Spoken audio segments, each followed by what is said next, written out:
ಎಲ್ಲರಿಗೂ ನಮಸ್ಕಾರ.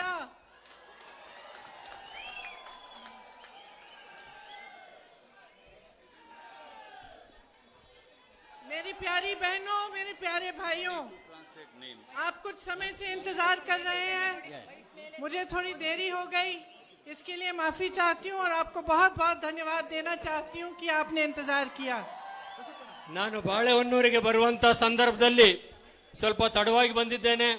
ಅದಕ್ಕೋಸ್ಕರ ತಮ್ಮೆಲ್ಲರ ಕ್ಷಮೆಯನ್ನು ನಾನು ಯಾಚಿಸ್ತೇನೆ ಮತ್ತು ತಮ್ಮ ಪ್ರೀತಿ ಮತ್ತು ವಿಶ್ವಾಸಕ್ಕಾಗಿ ನಾನು ತಮ್ಮೆಲ್ಲರಿಗೂ ಕೂಡ ಆಭಾರಿಯಾಗಿದ್ದೇನೆ.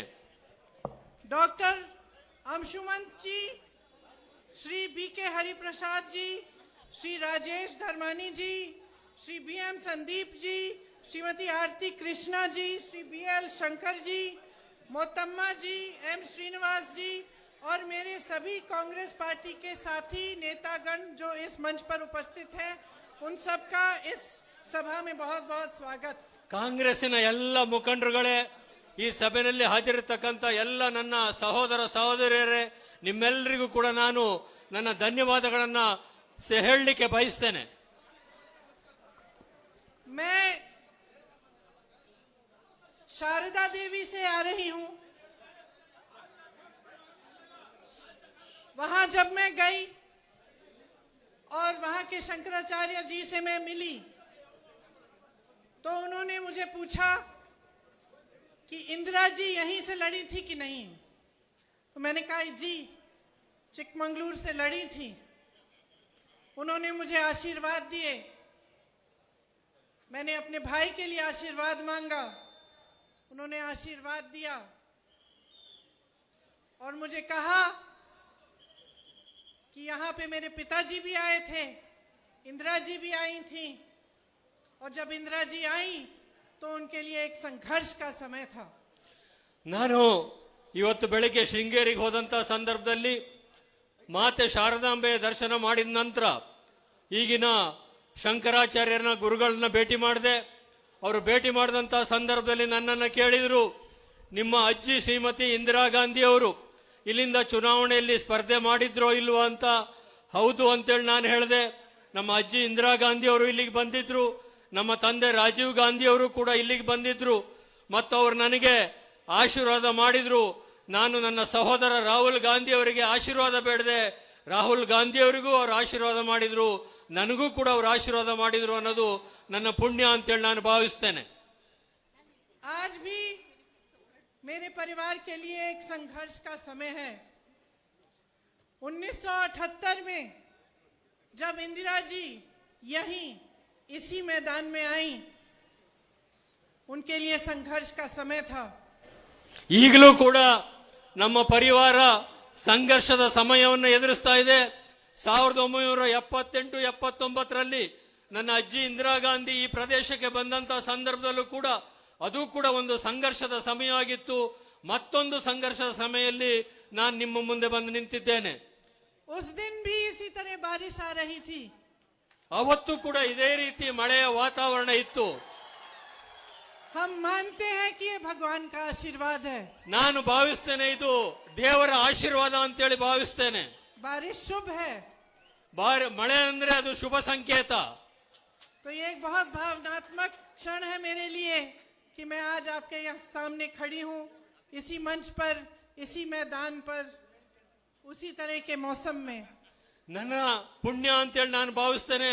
ಅವತ್ತು ನನ್ನ ಅಜ್ಜಿ ಬಂದಂತ ಸಂದರ್ಭದಲ್ಲಿ ಯಾವ ವಾತಾವರಣ ಇತ್ತೋ ಅದೇ ರೀತಿಯ ಒಂದು ವಾತಾವರಣದ ಸಂದರ್ಭದಲ್ಲಿ ನಾನು ಇವತ್ತು ನಿಮ್ಮ ಮುಂದೆ ಬಂದು ನಿಲ್ಲುವಂತ ಒಂದು ಅವಕಾಶ ಸಿಕ್ಕಿದೆ. ಇದು ನನ್ನ ಸೌಭಾಗ್ಯ ಅಂತೇಳಿ ನಾನು ಭಾವಿಸ್ತೇನೆ.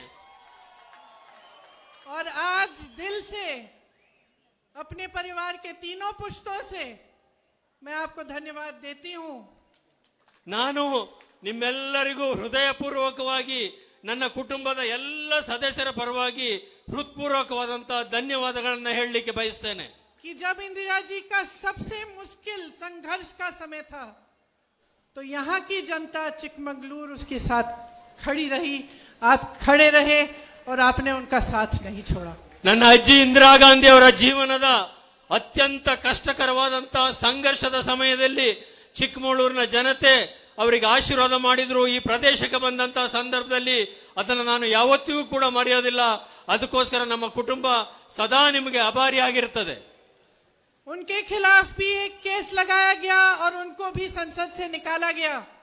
ಅವರ ವಿರುದ್ಧ ಕೂಡ ಲೋಕಸಭೆಯಲ್ಲಿ ಒಂದು ಕೇಸನ್ನು ಹಾಕಲಾಗಿತ್ತು, ಅವರನ್ನು ಕೂಡ ಸಂಸತ್ತಿನ ಹೊರಗಿಡಲಾಗಿತ್ತು. आप उन्हें संसद में वापस लाए. ಅವರನ್ನ ಮತ್ತೆ ನೀವು ಲೋಕಸಭೆಗೆ ವಾಪಸ್ ಕಳಿಸಿಕೊಟ್ರಿ. आपने उन्हें आत्मविश्वास दिया कि नहीं, इस देश की जनता अभी भी आपके साथ है, इंदिरा जी आप लड़ो. ಅವತ್ತು ನಮಗೊಂದು ಆತ್ಮವಿಶ್ವಾಸವನ್ನು ನೀವು ತಂದು ಕೊಟ್ರಿ. ಇಂದಿರಾ ಗಾಂಧಿ ಅವರೇ, ನಾವು ನಿಮ್ಮೊಟ್ಟಿಗಿದ್ದೇವೆ, ನೀವು ಹೋರಾಟ ಮಾಡಿ ಸಂಘರ್ಷ ಮಾಡಿ ಅನ್ನುವಂತ ಒಂದು ಸಂದೇಶವನ್ನು ಕೊಟ್ಟಿದ್ರಿ ಅವತ್ತು ನೀವು ನಮಗೆ. आज उनके पोते राहुल गांधी को उसी तरह से फर्जी केस डालकर संसद से निकाल दिया गया है. ಈಗ ಅದೇ ರೀತಿಯಲ್ಲಿ ಅವರ ಮೊಮ್ಮಗನಾದಂತ ರಾಹುಲ್ ಗಾಂಧಿ ಅವರ ಮೇಲೆ ಒಂದು ಸುಳ್ಳು ಕೇಸನ್ನು ಹಾಕಿ ಅದೇ ರೀತಿಯಲ್ಲಿ ಅವರನ್ನ ಲೋಕಸಭೆಯಿಂದ ಹೊರಗೆ ಕಳಿಸಲಾಗಿರ್ತಕ್ಕಂಥ ಸಂದರ್ಭದಲ್ಲಿ ನಾನು ನಿಮ್ಮ ಮುಂದೆ ಬಂದು ನಿಂತಿದ್ದೇನೆ. और राहुल गांधी को भी पूरा विश्वास है, मेरे पूरे परिवार को विश्वास है कि इस देश की जनता हमारे साथ खड़ी रहेगी. ರಾಹುಲ್ ಗಾಂಧಿ ಅವರಿಗೂ ಸಂಪೂರ್ಣವಾದಂತಹ ವಿಶ್ವಾಸ ಇದೆ, ನಮ್ಮ ಇಡೀ ಕುಟುಂಬಕ್ಕೆ ಸಂಪೂರ್ಣವಾದಂತಹ ವಿಶ್ವಾಸ ಇದೆ. ಈ ದೇಶದ ಜನ ರಾಹುಲ್ ಗಾಂಧಿ ಅವರಿಗೆ ಜೊತೆಗೆ ನಿಲ್ತಾರೆ, ಮತ್ತೆ ಲೋಕಸಭೆಗೆ ಅವರನ್ನ ಕಳಿಸ್ತಾರೆ ಅಂತೇಳಿ. और ये भगवान का आशीर्वाद, शिव जी का आशीर्वाद हमेशा हमारे साथ रहेगा, क्योंकि हम सत्य की लड़ाई लड़ रहे हैं, हम सच्चाई का संघर्ष कर रहे हैं. ಭಗವಂತನ ಪರಶಿವನ ಸಂಪೂರ್ಣವಾಗಿರ್ತಕ್ಕಂಥ ಆಶೀರ್ವಾದ ನಮ್ಮ ಮೇಲಿದೆ. ಕಾರಣ ನಾವು ಸತ್ಯಕ್ಕೋಸ್ಕರ ಸಂಘರ್ಷ ಮಾಡ್ತಾ ಇದ್ದೇವೆ. ಸತ್ಯಕ್ಕೆ ಯಾವತ್ತಿದ್ರೂ ಜಯ ಸಿಗ್ತದೆ, ಆಶೀರ್ವಾದ ಸಿಕ್ಕೇ ಸಿಗ್ತದೆ ಅನ್ನುವಂತ ವಿಶ್ವಾಸ ನನಗಿದೆ. और ये जो चुनाव है कर्नाटका का, ये भी एक सच्चाई और सत्य का संघर्ष ही है. ಈಗ ಕರ್ನಾಟಕದಲ್ಲಿ ನಡೀತಾ ಇರುವಂತ ಒಂದು ಚುನಾವಣೆ ಏನಿದೆ, ಇದು ಕೂಡ ಸತ್ಯದ ವಿಷಯಕ್ಕೋಸ್ಕರ ನಡೀತಾ ಇರುವಂತ ಒಂದು ಹೋರಾಟ ಮತ್ತು ಸಂಘರ್ಷ. आज सुबह मैं मैसूरू में मैलारी होटल में गई, आप जानते हैं. ನಾನು ಇವತ್ತು ಬೆಳಗ್ಗೆ ಮೈಸೂರಿನಲ್ಲಿ ನಿಮ್ಗೆಲ್ಲ ಗೊತ್ತಿರಬಹುದು, ಮೈಲಾರಿ ಹೋಟೆಲ್ ಅಂತಕ್ಕಂಥ ದೋಸೆಗೆ ಪ್ರಸಿದ್ಧವಾಗಿರುವಂತ ಒಂದು ಹೋಟೆಲ್ ಇದೆ. ಅಲ್ಲಿಗೆ ಬೆಳಿಗ್ಗೆ ನಾನು ಹೋಗಿದ್ದೆ. और मैंने देखा कर्नाटका का स्वाभिमान, कर्नाटका की मेहनत का मिसाल. ಅಲ್ಲಿ ನಾನು ನೋಡಿದೆ, ಆ ಹೋಟೆಲ್ಗೆ ಹೋದಂತ ಸಂದರ್ಭದಲ್ಲಿ ಕರ್ನಾಟಕದ ಸ್ವಾಭಿಮಾನ ಮತ್ತು ಕರ್ನಾಟಕದಲ್ಲಿರುವಂತಹ ಶ್ರಮಶಕ್ತಿಯ ಒಂದು ದರ್ಶನ ನನಗೆ ಆಯಿತು ಇವತ್ತು ಬೆಳಿಗ್ಗೆ. जिसका होटल है, उन्होंने मुझे बताया कि उनके पिताजी ने ये काम शुरू किया था. ಆ ಹೋಟೆಲ್ಗೆ ನಾನು ಹೋದಂತ ಸಂದರ್ಭದಲ್ಲಿ ಅಲ್ಲಿಯ ಮಾಲಕ ನನಗೆ ಹೇಳ್ದ, ನಮ್ಮ ತಂದೆಯವರು ಈ ಹೋಟೆಲ್ ಅನ್ನ ಪ್ರಾರಂಭ ಮಾಡಿದ್ರು ಅಂತೇಳಿ. बहुत गर्व से मुझे रसोई में ले गए और मुझे भी डोसा बनाना सिखाया. ನನ್ನನ್ನ ಬಹಳ ಗೌರವದಿಂದ ಆ ಹೋಟೆಲ್ನ ಅಡಿಗೆ ಮನೆಗೆ ಕರ್ಕೊಂಡು ಹೋದ್ರು ಮತ್ತು ಅಲ್ಲಿ ನನಗೆ ಮೈಲಾರಿ ದೋಸೆಯನ್ನು ಹಾಕೋದು ಹೇಗೆ ಅನ್ನೋದನ್ನು ಕೂಡ ಹೇಳಿಕೊಟ್ರು. ನಾನು ಕೂಡ ಬೆಳಿಗ್ಗೆ ಅಲ್ಲೊಂದು ದೋಸೆ ಹಾಕಿದೆ ಆ ಹೋಟೆಲ್ನಲ್ಲಿ. अच्छा बनाया, ಚೆನ್ನಾಗೇ ಮಾಡಿದ್ದೀನಿ. अच्छा बनाया. और उसी समय उनकी 23 साल की बेटी भी आई रसोई में. ಅಲ್ಲಿ ಬರುವಂತ ಸಂದರ್ಭದಲ್ಲಿ ಅವರ 1.5 ವರ್ಷದ ಮಗು ಕೂಡ ಹೋಟೆಲ್ಗೆ ಬಂದಿತ್ತು. मैंने पूछा क्या करती हो. ನಾನು ಕೇಳಿದೆ ಅವ್ರನ್ನ ಏನ್ ಮಾಡ್ತಾ ಇದ್ದೀಯಾ ಅಂತೇಳಿ. बोला मैं इन्फोसिस में काम करती हूँ. ಆ ಹುಡುಗಿ ಕ್ಷಮಿಸಬೇಕು, ದೊಡ್ಡವಳು ಇನ್ಫೋಸಿಸ್ ನಲ್ಲಿ ಕೆಲಸ ಮಾಡ್ತಾ ಇದ್ದೀನಿ ಅಂತಕ್ಕಂತ ಮಾತನ್ನ ಹೇಳಿದ್ರು. मुझे इतना गर्व हुआ, ನನಗೆ ಬಹಳ ಹೆಮ್ಮೆ ಅಂತ ಅನಿಸ್ತು. मुझे लगा यही कर्नाटका है. ನನಗನ್ನಿಸ್ತು ಇದೇ ಕರ್ನಾಟಕದ ದರ್ಶನ ನನಗೆ ಆಗ್ತಾ ಇದೆ ಅಂತೇಳಿ. मेहनत, ईमानदारी, ಶ್ರಮ ಮತ್ತು ಪ್ರಾಮಾಣಿಕತೆ, अपनी पुरानी परंपरा को आगे बढ़ाते हुए, ನಮ್ಮ ಪುರಾತನವಾದಂತ ಪರಂಪರೆಯನ್ನ ಮುಂದುವರಿಸ್ತಾನೆ, अपनी संस्कृति, अपनी सभ्यता को बचाते हुए, ನಮ್ಮ ಸಂಸ್ಕೃತಿಯನ್ನ ಮತ್ತು ಸಭ್ಯತೆಯನ್ನ ಉಳಿಸಿಕೊಳ್ತಾ ಬೆಳೆಸ್ತಾ भविष्य की ओर देखना ಭವಿಷ್ಯದ ಕಡೆಗೆ ನೋಡೋದು ಕರ್ನಾಟಕದ ಒಂದು ವಿಶೇಷ ಮತ್ತು ಹೆಮ್ಮೆ. और एक सौंदर्य भविष्य में भाग लेना. ಈ ಒಂದು ಸುಂದರವಾದಂತ ಭವಿಷ್ಯದಲ್ಲಿ ಭಾಗವಹಿಸ್ತಕ್ಕಂಥದ್ದು. गर्व होता है मुझे आपके प्रदेश पे. ನಮ್ಮ ಈ ಪ್ರದೇಶದ ಬಗ್ಗೆ ನನಗೆ ಹೆಮ್ಮೆ ಅನಿಸ್ತದೆ. आपकी मेहनत पे, आपकी ईमानदारी पे। ನಿಮ್ಮ ಶ್ರಮ ಮತ್ತು ನಿಮ್ಮ ಪ್ರಾಮಾಣಿಕತೆ ಬಗ್ಗೆ ನನಗೆ ಹೆಮ್ಮೆ ಅನ್ನಿಸ್ತಾ ಇದೆ. लेकिन मैं एक बात बताती हूँ, दुख भी हो रहा है। ನಾನು ಒಂದು ಮಾತನ್ನ ನಿಮಗೆ ಹೇಳಲಿಕ್ಕೆ ಬಯಸ್ತೇನೆ, ನಮಗೆ ಮೋಸ ಆಗ್ತಾ ಇದೆ ಅಂತೇಳಿ. क्योंकि जब आप अपना वोट देते हैं, जब अपना समर्थन देते हैं, तो आप भरोसे के साथ देते हैं, विश्वास के साथ देते हैं। ನಾವು ಯಾವಾಗ ನಮ್ಮ ವೋಟನ್ನ ಮತವನ್ನ ಕೊಡ್ತೇವೋ ನಾವು ಬಹಳ ವಿಶ್ವಾಸದಿಂದ ಆ ಮತವನ್ನ ಚಲಾಯಿಸ್ತೇವೆ, ವೋಟನ್ನ ಕೊಡ್ತೇವೆ. आज मुझे इसलिए पहचानते हैं क्योंकि मेरी दादी इंदिरा गांधी ने आपका विश्वास नहीं तोड़ा। ಇವತ್ತು ನನ್ನನ್ನ ಈ ಕಾರಣಕ್ಕೋಸ್ಕರ ನೀವೆಲ್ಲ ಗುರುಸ್ತಾ ಇದ್ದೀರಿ. ಕಾರಣ ನಮ್ಮ ಅಜ್ಜಿ ಇಂದಿರಾ ಗಾಂಧಿ ಅವರು ನೀವಿಟ್ಟ ವಿಶ್ವಾಸಕ್ಕೆ ಯಾವತ್ತೂ ಭಂಗ ಬರುವಂತ ರೀತಿಯಲ್ಲಿ ನಡೆದುಕೊಳ್ಳಲಿಲ್ಲ ಅನ್ನೋ ಕಾರಣಕ್ಕೆ. लेकिन 3.5 सालों से जो सरकार कर्नाटक में आई है, ಕಳೆದ 3.5 ವರ್ಷದಿಂದ ಕರ್ನಾಟಕದಲ್ಲಿರುವಂತಹ ಸರ್ಕಾರ उसने हर स्तर पर आपका विश्वास तोड़ा है। ಪ್ರತಿಯೊಂದು ಸ್ಥಳದಲ್ಲಿ ಪ್ರತಿಯೊಂದು ವಿಷಯದಲ್ಲಿ ಕಳೆದ 3.5 ವರ್ಷದಿಂದ ಕರ್ನಾಟಕದ ಸರ್ಕಾರ ನಿಮ್ಮ ವಿಶ್ವಾಸಕ್ಕೆ ಭಂಗ ತಂದಿದೆ, ಮೋಸ ಮಾಡಿದೆ. शुरू से तो लालच के आधार पर बनी।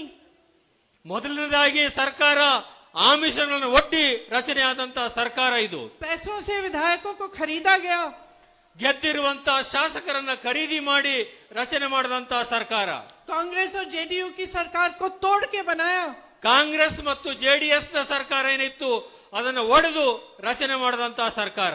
और तब से आज तक ಅವತ್ತಿನಿಂದ ಇವತ್ತಿನವರೆಗೆ एक एक वचन तोड़ा है। ಪ್ರತಿಯೊಂದು ಕೊಟ್ಟ ಮಾತನ್ನು ತಪ್ಪಿದ್ದಾರೆ, ವಚನವನ್ನ ಭಂಗ ಮಾಡಿದ್ದಾರೆ. इन्होंने युवाओं से कहा था कि युवाओं के लिए रोजगार बनाएंगे। ಯುವಕರಿಗೆ ಒಂದು ಮಾತನ್ನು ಕೊಟ್ಟಿದ್ರು, ಯುವಕರಿಗೋಸ್ಕರ ಉದ್ಯೋಗ ಸೃಷ್ಟಿ ಮಾಡ್ತೇವೆ ಅಂತೇಳಿ. किसानों को कहा था कि दुगनी आय करेंगे। ರೈತರಿಗೆ ಭರವಸೆಯನ್ನು ಕೊಟ್ಟಿದ್ರು, ತಮ್ಮ ಆದಾಯವನ್ನ 2 ಪಟ್ಟು ಮಾಡ್ತೇವೆ ಅಂತೇಳಿ. महिलाओं को कहा था कि महंगाई कम होगी। ಮಹಿಳೆಯರಿಗೆ ಮಾತು ಕೊಟ್ಟಿದ್ರು, ಬೆಲೆ ಕಡಿಮೆ ಆಗ್ತದೆ ಅಂತೇಳಿ. क्या हुआ? ಏನಾಯ್ತು? यहाँ पे कितने नौजवान हैं, जरा हाथ उठा के बताइए। ಇಲ್ಲಿ ಎಷ್ಟು ಜನ ಯುವಕರಿದ್ದೀರಿ ದಯವಿಟ್ಟು ಕೈ ಎತ್ತಿ ಅಂತೇಳಿ ವಿನಂತಿ ಮಾಡ್ತೇನೆ. देखो कितने हैं। रोजगार मिला आपको सरकार से? ನಿಮಗೆ ಉದ್ಯೋಗ ಸಿಕ್ಕಿದೆಯಾ ಅಂತೇಳಿ ನಾನು ಕೇಳ್ತಾ ಇದ್ದೇನೆ. नहीं मिला। ಸಿಕ್ಕಿಲ್ಲ. आपको मालूम है कि सरकार में 2.5 लाख पद, 2.5 लाख ಸರ್ಕಾರ खाली हैं। ಪ್ರತಿ ವರ್ಷ 2.5 ಲಕ್ಷ ಸರ್ಕಾರಿ ಉದ್ಯೋಗಗಳು ಇಲ್ಲಿ ಖಾಲಿ ಇದ್ದಾವೆ. ಪ್ರತಿ ವರ್ಷ 2 ಕೋಟಿ ಉದ್ಯೋಗ ಸೃಷ್ಟಿ ಮಾಡುವಂತ ಮಾತನ್ನ ಸರ್ಕಾರ ಕೊಟ್ಟಿತ್ತು, ಪ್ರಧಾನಿ ಕೊಟ್ಟಿದ್ರು. लेकिन आपको नहीं मिल रहे हैं। ಆದ್ರೆ ನಿಮಗೆ ಆ ಉದ್ಯೋಗ ಇವತ್ತು ಸಿಗ್ತಾ ಇಲ್ಲ. आपको मालूम है कि हर पोस्ट का रेट फिक्स कर दिया गया है। ನಿಮ್ಮೆಲ್ಲರಿಗೂ ಗೊತ್ತಿದೆ, ಕರ್ನಾಟಕದಲ್ಲಿ ಭರ್ತಿಯಾಗುವಂತ ಪ್ರತಿಯೊಂದು ಹುದ್ದೆಗೂ ಕೂಡ ಇಷ್ಟು ಬೆಲೆ ಅಂತ ನಿಗದಿಯಾಗಿದೆ. आपको मालूम है कि हर भर्ती के एग्जाम में घोटाला है। ತಮಗೆ ಗೊತ್ತಿದೆ, ಪ್ರತಿಯೊಂದು ಹುದ್ದೆಯನ್ನು ಭರ್ತಿ ಮಾಡಲಿಕ್ಕೆ ನಡೆಯುವಂತ ಪರೀಕ್ಷೆಯಲ್ಲಿ ಸಂಪೂರ್ಣವಾಗಿ ಮೋಸ ನಡೀತದೆ ಅಂತೇಳಿ. कॉन्ट्रैक्टर्स आत्महत्या कर रहे हैं। ಕಾಂಟ್ರಾಕ್ಟರ್ಗಳು ಆತ್ಮಹತ್ಯೆ ಮಾಡ್ಕೊಳ್ತಾ ಇದ್ದಾರೆ. Contractor association, school management association प्रधानमंत्री को चिट्ठी लिखते हैं। ಕರ್ನಾಟಕದ ಕಾಂಟ್ರಾಕ್ಟರ್ಗಳ ಸಂಘ, ಖಾಸಗಿ ಶಾಲೆಗಳ ಸಂಘ ಅವರು ಪ್ರಧಾನ ಮಂತ್ರಿಗಳಿಗೆ ಸರ್ಕಾರದ ಮೇಲೆ ದೂರನ್ನು ಕೊಟ್ಟಿದ್ದಾರೆ. कोई जवाब नहीं आता। ಯಾವುದೇ ಉತ್ತರ ಪ್ರಧಾನಿಗಳಿಂದ ಇದುವರೆಗೆ ಬಂದಿಲ್ಲ. विधायक के बेटे को 8 करोड़ कैश के साथ पकड़ा जाता है। ಕರ್ನಾಟಕದ ಚನ್ನಗಿರಿಯ ಶಾಸಕ ಮಾಡಾಳು ವಿರೂಪಾಕ್ಷ ಅವರ ಮಗನನ್ನ 8 ಕೋಟಿ ಕ್ಯಾಶ್ ಸಮೇತ ಹಿಡಿಯಲಾಗ್ತದೆ. कोई कार्रवाई नहीं होती। ಅದರ ವಿರುದ್ಧ ಯಾವುದೇ ಕ್ರಮ ಇದುವರೆಗೆ ಆಗಿಲ್ಲ. उल्टा उनके विधायक पिता परेड निकालते हैं। ಅದಕ್ಕೆ ಬದಲಾಗಿ ಅವರ ಶಾಸಕರ ಮಗ ದೊಡ್ಡ ಮೆರವಣಿಗೆಯಲ್ಲಿ ಊರಿಗೆ ಬರುವಂತ ಸ್ಥಿತಿ ನಿರ್ಮಾಣ ಆಗಿದೆ. ये कहने के लिए कि आज के कर्नाटका में हम कुछ भी कर सकते हैं, हमें कोई नहीं छू सकता। ಈಗ ಇದರ ಅರ್ಥ ಏನು ಅಂತಂದ್ರೆ, ಕರ್ನಾಟಕದಲ್ಲಿ ನಾವು ಏನ್ ಬೇಕಾದ್ರೂ ಮಾಡಬಹುದು, ನಮ್ಮನ್ನು ಯಾರು ಹೇಳೋರಿಲ್ಲ ಕೇಳೋರಿಲ್ಲ ಅಂತಕ್ಕಂತ ಒಂದು ವಾತಾವರಣ ನಿರ್ಮಾಣ ಆಗಿದೆ. कोविड के मरीजों से तक लूट किया।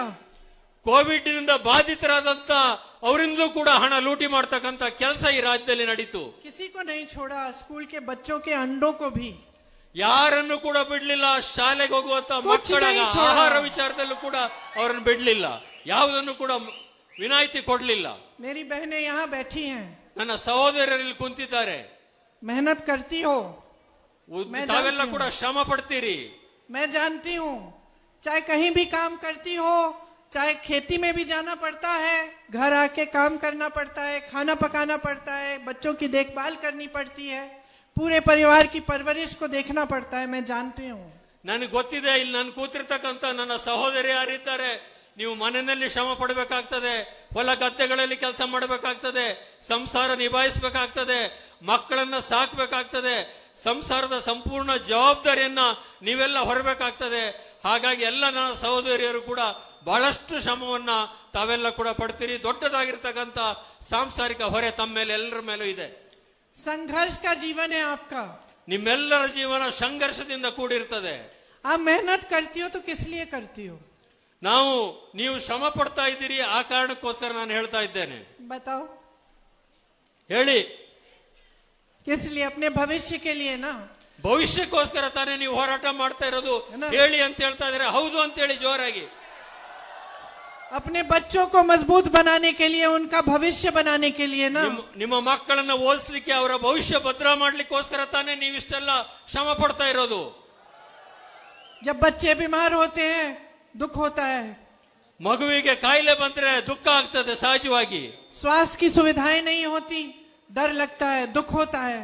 ಆರೋಗ್ಯದ ಸೇವೆಗೆ ಲಭ್ಯ ಇರೋದಿಲ್ಲ, ಹಾಗಾಗಿ ದುಃಖ ಆಗ್ತದೆ, ಬೇಸರ ಆಗ್ತದೆ. बच्चों को शिक्षित करना है, अच्छे स्कूल नहीं है, उसमें अध्यापक नहीं आ रहे हैं तो दुख होता है। ಮಕ್ಕಳನ್ನ ವಿದ್ಯಾವಂತರನ್ನಾಗಿ ಮಾಡಬೇಕು, ಒಳ್ಳೆ ಸ್ಕೂಲ್ಗಳು ಸಿಗೋದಿಲ್ಲ, ಮೇಸ್ಟ್ರು ಸಿಗೋದಿಲ್ಲ, ಆಗಲೂ ಕೂಡ ದುಃಖ ಆಗ್ತದೆ, ಬೇಸರ ಆಗ್ತದೆ. गुस्सा भी चढ़ता है कि इतनी मेहनत कर रहे हैं और बच्चों के लिए स्कूल भी नहीं बना रही है सरकार। ಸರ್, ನಿಮ್ಗೆಲ್ಲ ಸಹಜವಾಗಿ ಸಿಟ್ಟು ಕೂಡ ಬರ್ತದೆ. ಇಷ್ಟೆಲ್ಲ ನಾವು ಕಷ್ಟ ಪಡ್ತೇವೆ, ಶ್ರಮ ಪಡ್ತೇವೆ, ನಮಗೊಂದು ಒಳ್ಳೆ ಶಾಲೆಯನ್ನು ಕೂಡ ಸರ್ಕಾರ ಮಾಡೋದಿಲ್ವಲ್ಲ ಅಂತ. आगे जाके जब बच्चों को नौकरी मिलती है तो खुशी होती है।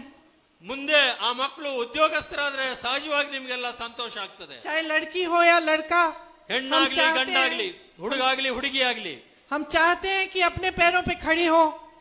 ನಾವು ಬಯಸ್ತೇವೆ ಅವರೆಲ್ಲರೂ ಕೂಡ ಅವರು ತಮ್ಮ ಕಾಲ ಮೇಲೆ ತಾವು ನಿಲ್ಲಬೇಕು ಅಂತೇಳಿ.